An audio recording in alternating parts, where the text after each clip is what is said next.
AP PCC అధ్యక్షురాలు YS షర్మిలకు CM జగన్‌తో ప్రాణహాని ఉందని టీడీపీ సీనియర్ నేత అయ్యన్న పాత్రుడు సంచలన వ్యాఖ్యలు చేశారు. విశాఖలో ఆయన మాట్లాడుతూ వైసీపీ సర్కార్ పనితీరును విమర్శించారు. అధికారం కోసం జగన్ ఎంతకైనా తెగిస్తారని అన్నారు.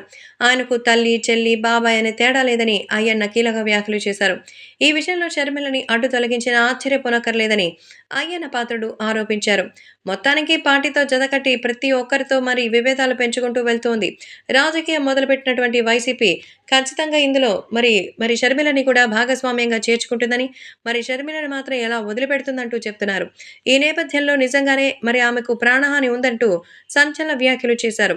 కాబట్టి 2024 ఎలక్షన్స్‌లో కాంగ్రెస్ పార్టీలో చేరినటువంటి ఆమె తనకు ధీటుగా అయితే ఎన్నో రకాలుగా చెప్తున్న నేపథ్యంలో నిజంగానే ఈ విషయంలో అందరికీ భయపెట్టేటువంటి విషయంలో వస్తోందని, నిజంగా ఇటువంటి ఒక తరుణంలో భారీగా ప్రాణహాని ఉండేటువంటి అవకాశం కూడా ఉంది. సో, బాబాయ్‌లో జరిగింది, అలాగే తనకు సంబంధించిన విషయంలో జరిగింది, ఇప్పుడు కూడా జరిగే అవకాశం ఉందంటూ సంచలన వ్యాఖ్యలు చేశారు. వైసీపీపై విమర్శల ఎఫెక్ట్‌తో షర్మిలకి భారీ భద్రత అయితే పెంచినట్టుగా సమాచారం. కాంగ్రెస్ అయితే ఇప్పుడు చేస్తున్నటువంటి ఈ ఆరోపణలకి సంబంధించి కారణాలు ఏవున్నాయి?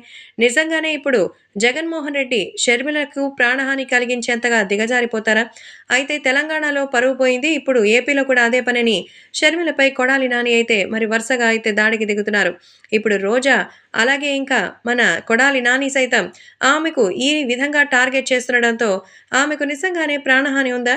2024లో వారు వన్ సైడ్ అయిపోతున్నటువంటి ఈ తరుణంలో షర్మిలకి సంబంధించిన ఈ వ్యాఖ్యలు తెలంగాణలో ఒక్కసారిగా అయితే షాక్ ఇస్తోంది.